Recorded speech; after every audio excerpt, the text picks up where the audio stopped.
Sara Jade, Woodhouse.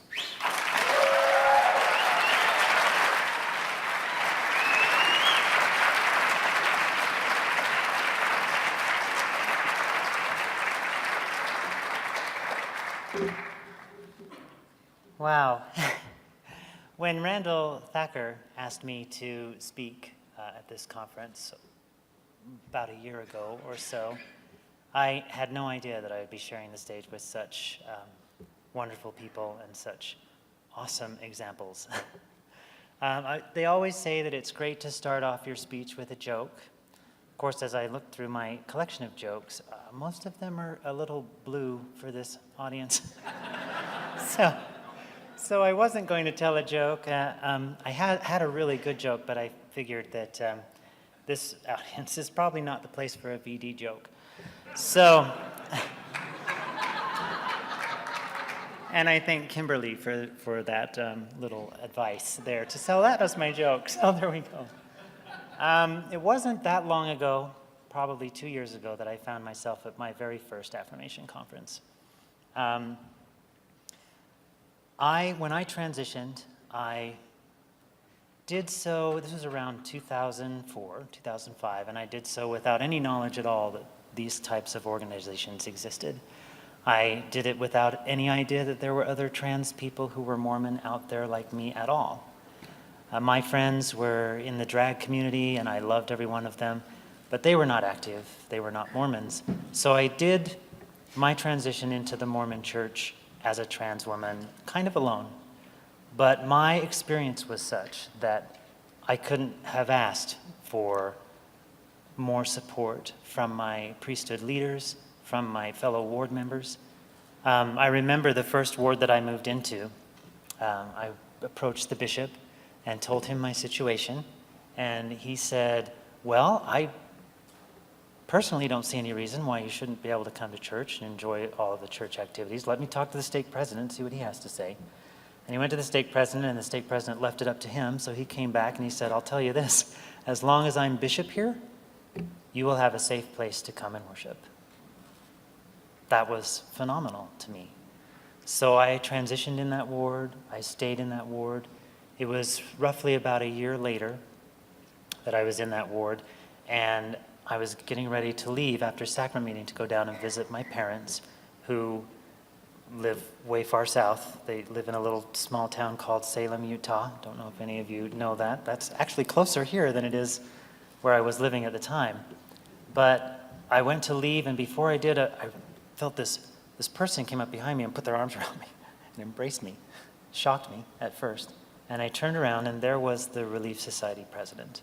And she looked me in the eyes and she said, I just want to tell you that you look more beautiful now than I've ever seen you look before. That touched me deeply.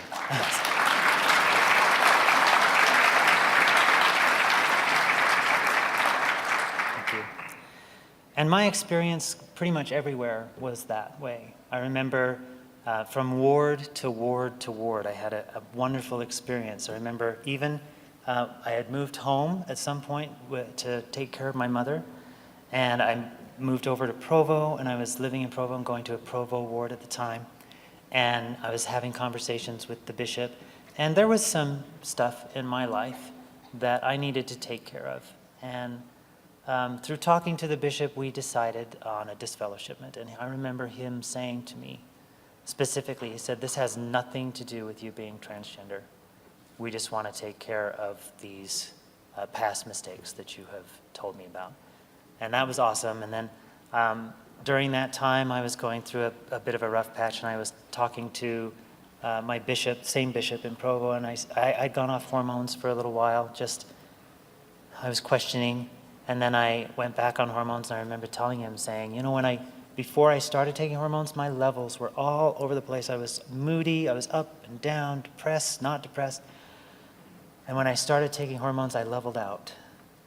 And I said, when I quit hormones this past time, instantly, my levels were all over the place again. I was depressed, I was angry, I was suicidal, and went back on hormones, and now I'm feeling good. And he says, you know, just that alone tells me that this is who you are meant to be. That's from my Provo bishop. How awesome was that, right? So then I moved back up to Salt Lake, and I kind of forgot about the disfellowshipment, and a couple of years went by, actually, and then I thought, you know, it's time, I want to be refellowshipped. And at that time, I was living in Midvale, and my bishop, I told him, I said, I want to be refellowshipped. And he said, oh yeah, let's do it, because I want to call you to a calling. I think that would be awesome. So I explained to him what was happening, and he said, let me talk to the stake president, and we'll see. And the next thing I know, the bishop said, okay, we need to have a meeting with the stake president. And I was like, okay. I figured that was par for the course. And in this meeting, I remember the stake president saying to me, so as long as you are living a transgender lifestyle, he didn't use the term transgender, we can't refellowship you into the church. I had had such good experiences up until that point, and that devastated me. I was like, why am I going to church now? I can't take the sacrament, I can't speak in church, I can't pray in church. I'm basically a body in the audience. And luckily, you know, by that time I had had years of positive experiences in the church. I had established relationships with Mormons Building Bridges and Affirmation, and I had a huge number of people on Facebook that were my friends, and when I put this blog post up on my blog, they just reached out to me, and with the amount of love that came my way, yay Facebook, was incredible. And through that, I found another ward, which I started attending, and this ward is amazing. I went, and the bishop embraced me wholeheartedly. He said, I don't see any reason why you shouldn't be in full fellowship in this church. He said, and I didn't even ask this. Up until this point, you have to understand that I had not been going to Relief Society because I had been told that by various bishops that probably was something that we couldn't do. And I was like, okay, I'm okay with that. And then this bishop, out of the blue, I hadn't even asked for it, he says, I don't see any reason why you shouldn't be able to go to Relief Society. Let me talk to the Relief Society president and see, but I don't see any reason why that shouldn't happen. And I received a text from him like 2 days later on the phone. He says, good news, you'll be able to go to Relief Society. And I was like, wow, I'm going to Relief Society now. It was awesome. And I showed up on that Sunday, and the sisters were like, who are you? Are you new in the ward? It's so awesome to have you here, and we're so excited to have you. And the Relief Society president was there, and she's now my visiting teacher. Awesome, right?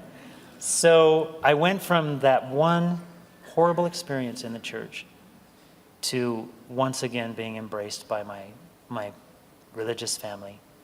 And I think that my point with this is that oftentimes we get caught up in this idea that the church is out to get us. And granted, there's been some comments that haven't been all that friendly at times.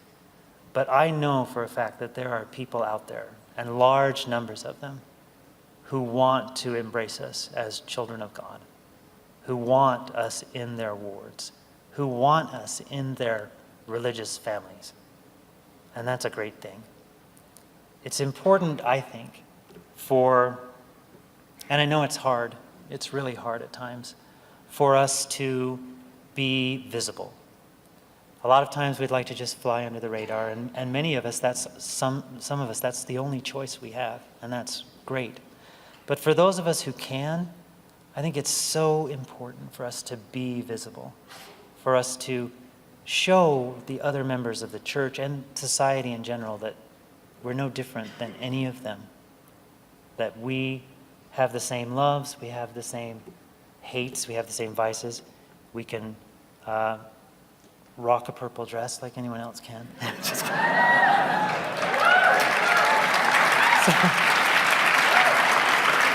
But sorry, that was very self-effacing. Anyways. But I think it's important for us to be visible, if we can be. which is why I will actually be running for office in 2018. I think it's...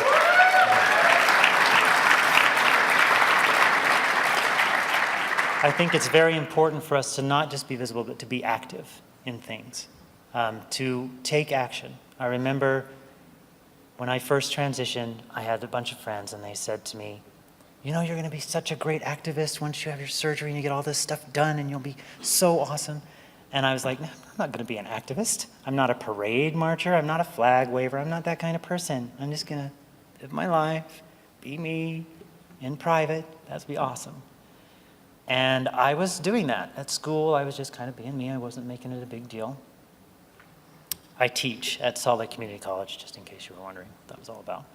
But I remember one day I was sitting at Salt Lake Community College waiting for my class to start, and I got a phone call from a friend of mine. And she called to let me know that 2 of my really dear friends had just been attacked in their home for being who they are. 2 of my very dear gay friends had had a neighbor child wander over to their house looking for their mother. And shortly after that, a bunch of men burst into their home, breaking the doors off the hinges. The child had already gone home. They burst into the home and they beat these men near to death. They grabbed TVs off the wall. They broke them over their heads. They beat DJ so badly that his eye socket was broken, and they pulled Dan out into the street and curb stomped him. And I remember hearing this, and it was that moment in my life that I said, I can't do this anymore. I can't be quiet. I can't just sit here while friends of mine are being beaten or dying out there. And it was that moment that I started becoming an activist. It was gradual. I started with a rally. I went from there to working at Equality Utah for a while. And it's important because we are still out there being hurt and dying, especially in the trans community. It's important for us to be visible. So I'd just like to end with my testimony. I know that this church is true. I know that God lives. I know that Jesus is the Christ. I know that they love me as I am. I know that I am right with God. I know that the church will receive these revelations in time.